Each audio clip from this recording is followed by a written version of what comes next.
This preview brought to you by Harness Racing Victoria.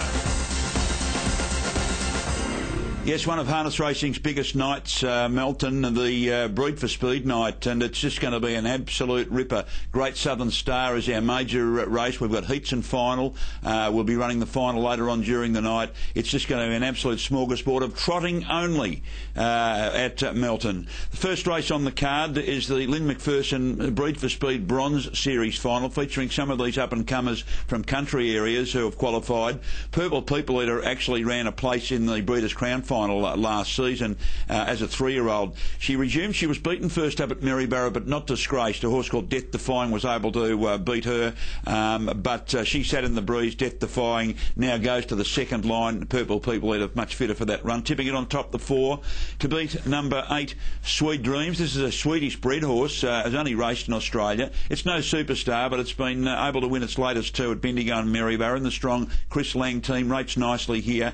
11 for third. Death Defying was on debut when winning that race at Maryborough in its heat, beating Purple People Eater. Was a good effort and it can only improve by that, but does draw awkwardly for a sprint race. And 4th pick number 2, Wicked Schemes, 4, 8, 11 and 2 in race 1. Race 2 on the program, the final of the Victorian Monte Championship, and there's been something like 13 heats of this run around various venues over the last 3 or 4 months. For those that don't know, Monte means ridden in French, and these horses will all be ridden. They're ridden trotters. 11 Andy's favourites won 2 of these races. It was so impressive last week, winning his race at Shepparton, where he charged away from the back mark and was able to find the lead, and he brained them. I think he can win again. Probably the heat last week was just as strong as what he's in here. Second peak number 9, Save a Sixpence, who ran second in that Shepparton heat last week. It's the class horse of the race. It's raced in free-for-alls, Inter Dominions, etc. Inter Dominion heat winner last season, so it grades very well against these horses. For third, and Nicole Marsing, who comes from Sweden, is driving this one. For third, number 7, Alawart Toby, was a heat winner when Karen Manning jumped on board. She's back on board for this race. And 4th pick number 6, Son of an Earl. We're going 11, 9, 7 and 6 in race 2.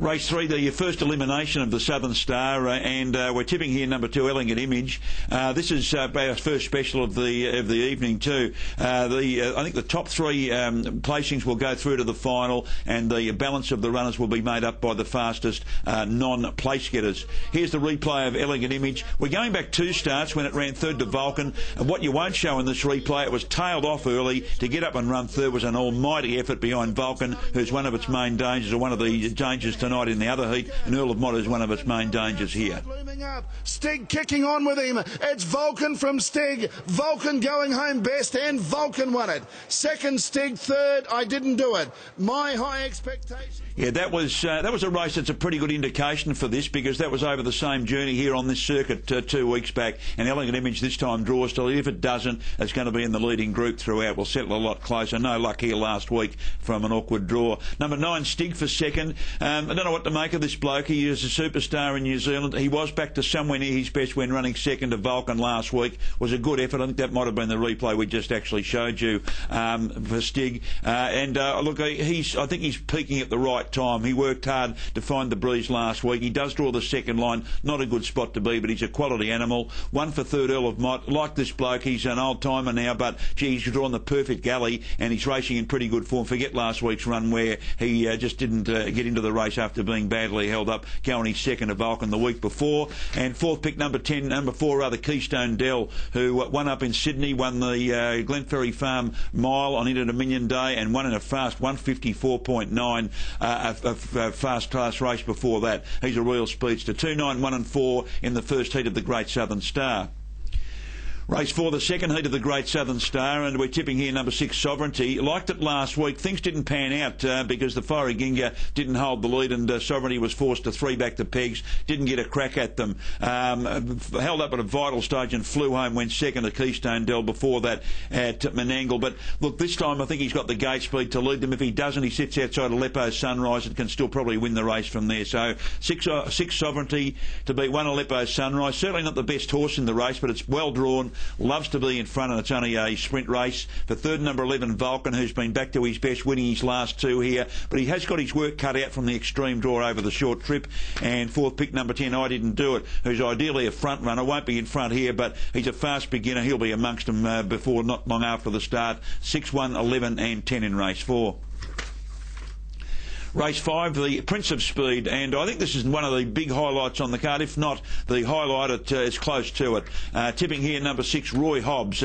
It's won all 3 runs since resuming. It's had some very good battles in the past with Blitz Them Colder, who was the trotter of the year for all ages last year.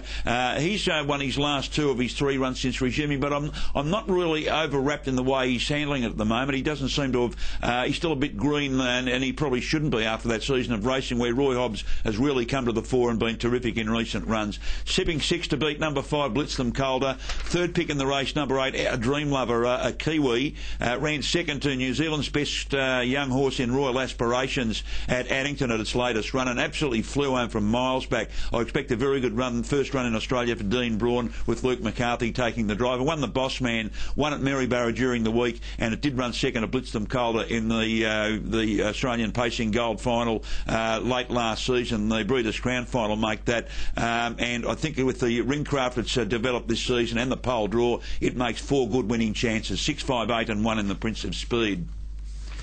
Race 6 on the card is an invitation drivers free-for-all with drivers coming from all over the place. Sweden, New Zealand, Australia, whatever. And this is a real good race, a very open race. I thought number 2, Love You Good Boy, because of the good barrier draw. He may not be the best horse in the race, but he could be in the best spot over the sprint trip. For Lance Justice, who can beat these international drivers. For second, number 4, Confused Superstar for Chris Lang. He certainly knows his way around here. And Confused Superstar, a former top liner, a youngster, is now getting back to somewhere in his best form. For third, number 1, ICL for Greg Sugars, making an all-Victorian trifecta for mine.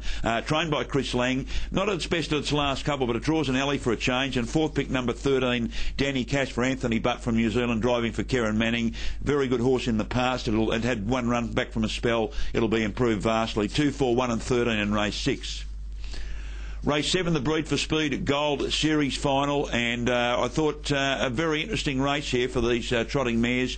5, She's an Image, was beaten by Cold Sister in their run at Shepparton last week, where it handled up the lead to Cold Sister. Cold Sister has opted to go for the big race tonight, and She's an Image left alone here against the 3-year-old filly. So I've tipped number 5, She's an Image. She's a real top filly. She's her 3 runs from a spell have all been excellent. She's got the draw from which she can lead. 11, Aleppo Midas, raw ability, as good as nearly any square gator in Australia. One at Bendigo, 2 starts back. One at Free For All Company, beating Earl of Mott at Melton, 3 starts back, and had no luck here last week in the Trotting Grand Prix. But this is back to the fillies and mares. Very good chance. One, Jingling Silver, made a late mistake when nearly going to beat Cold Sister at Shepparton last week, and it's got Barrier 1 and Darryl Douglas. And fourth pick is number 10, and that is Sparks Ignite. Is a very tough horse. Third to Aleppo Midas in the Breed for Speed heat last time after winning a couple of races here. 5, 11, 1 and 10 in race 7. Race 8 on the card. This is our second other best bet on the night, one of 2. In number 6, Brylin Crescent. This is the Breed for Speed Silver Series final. Brylin Crescent took the lead away from her stablemate last week, Sultry Lady, and I think they're both drawn to do the same thing again. Sultry Lady taking a sit behind Brylin Crescent, who went to the lead. We'll have a look at that race at Shepparton last week. She worked wide early, Brylin Crescent, as she'll have to here from gate 6, but she did find the lead and battle on very strongly in the home straight to beat off a very nice mare in Waikari Patricia, who was hitting the line well. Back to the inside, Brylin Crescent joined by on the outside Waikari Patricia and late Sultry Lady, but Brylin Crescent has won very close to the minor end. Yeah, 6, 10, 1 and 9. So I'm tipping exactly the same result in order with the trifecta from last week. 6, 10, 1 and 9, with Aldebaran Turnpike, who ran 5th in that race to Brylin Crescent last week, coming in as 4th pick. Top pick there is Brylin Crescent. Yeah, race 10 on the card is the Princess of Speed. This is a handy race for some very good 3-year-old trotting fillies. And, gee, I didn't know where to look here. There were 3 pretty much equal favourites. All 3 of them really top 2-year-olds and 3-year-olds this season. David Aiken trains 2 of them. Ended up coming up with number 5, Dizzy Interest, although the owner of Dizzy Interest and Spider Girl is Kevin Risley, and he tells me that Spider Girl's a much better horse. But it's drawn the second line, and I reckon barrier positions are vital in these sprint races. So I'm going 5, Dizzy Interest to beat number 8 Spider Girl. I actually put in for third. For second, number 7 Vic Cheval. David Aiken also trains it. He's training 3 of them. Kevin Risley owns 2 of them. Fourth pick in the race, number 4 Dora Pepperell. I think it's a match between the top 3 and not too sure which way to go. I'm being a little bit of a coward there. 5, 7, 8 and 4. And the last race on the card, tipping here, number 9, Waikari Aristocrat, in a very open race. He draws the second line, but he's a very smart horse, and I think he'll be doing his best work at the finish to beat 1 Catman Donny, who will either lead or take a set, as it did last time when second to Waikari Aristocrat. Perfect draw over the sprint journey. For third, number 2, Mr. Gunson, nearly beat Blitzum Cold at 2 starts back at Cranbourne, then won very easily on that circuit last time. And fourth pick, number 7, Triumphant Monarch, who, going back a month or 3 months, would have been a short price favourite in this race. Not too sure he's going at his best, and he draws wide. 9, 1, 2 and 7 in the last of 11. Don't forget the final of the Breed for Speed is race 9, so it doesn't appear in the selections because we don't know what's qualified yet. Tune in tomorrow night for all that sort of stuff. Best bets on the card: Elegant Image race 3 number 2 and Bryland Crescent race 8 number 6. The Ruffy Just Another Maori race 6 number 9, and the Quaddie 1, 6, 10 and 11 into 1, 5, 6 and 8 into 1, 2, 4 and 13 into 1, 5, 10 and 11. It's 1, 6, 10, 11, 1, 5, 6 and 8, 1, 2, 4, 13, 1, 5, 10, 11. $64 gets you 25%. Huge night of trotting at Melton. This preview brought to you by Harness Racing Victoria.